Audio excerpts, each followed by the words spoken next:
აფხაზეთში საომარი მოქმედებების დაწყებიდან 31 წელი გავიდა.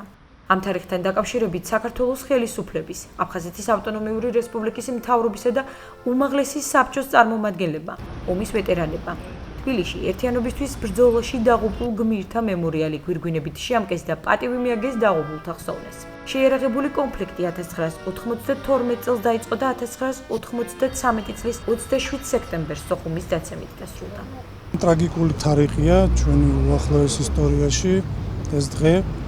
დღეს ჩვენ პატივს მივაგებთ ყველა სამოქალაქო და სამხედრო პირს.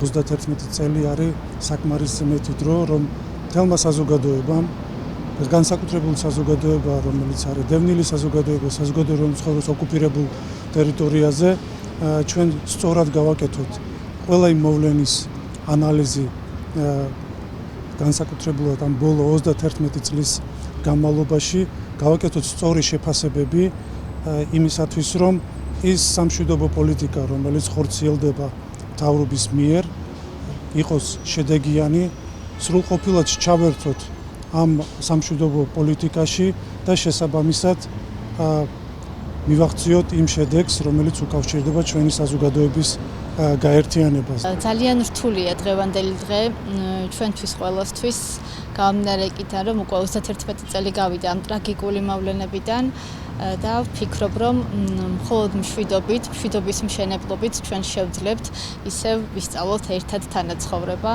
და გავუმკლავდეთ ამ ტრაგიკულ მოვლენებს. ვიდექი სადაც საჭირო იყო სოხუმში გუმისტაზე ერთ-ერთი მებრძოლი ვიყავი როგორც ხვები. ყველამ და ვეცადოთ რომ დავიბრუნოთ აფხაზეთი მშვიდობიანი გზით.